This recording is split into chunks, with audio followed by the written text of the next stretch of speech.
Determining the piecewise function version of this absolute value graph is going to work very similarly to our last example, with the obvious difference that this graph is heading in the other direction.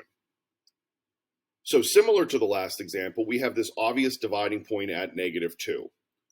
We see that the two line segments meet at -2, and we're not so concerned about their ability of which one is determining that actual vertex point. So just as we set up the piecewise version in the last example, we're going to say that one of them goes up to -2 and one of them goes after -2. And truthfully, it does not matter where you put the equal to.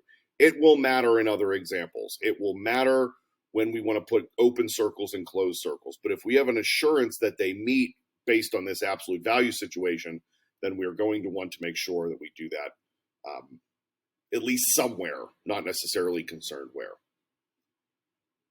Next, we determine the slopes of the two different line segments. We know that there's symmetry between the two different halves of the absolute value graph. So if we can calculate one of the slopes, we can calculate both of the slopes.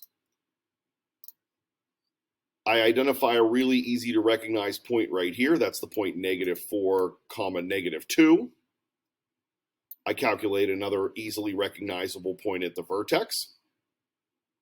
I see that in order to get from that point down here to the vertex, that I need to go up 1 unit and over 2 units, which tells me that my slope is going to be 1/2.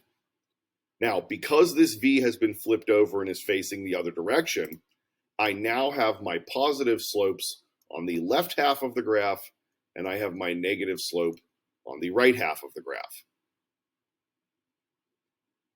We had a little bit more difficulty in the last example determining the intercepts of the two halves of the graphs because they went off the picture or they were not easily visible.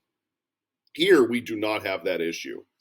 I can see from right here that my intercept for the right half of the graph, the section after -2, is simply going to just be -2. So I can add that into my equation. Looking at the left half of the graph, if I was to continue this left half of the graph, knowing that I had a slope of 1/2, if I go up 1 and over 2 units, I see that I'm going to end up at the origin, which tells me that there's not going to be any intercept right here.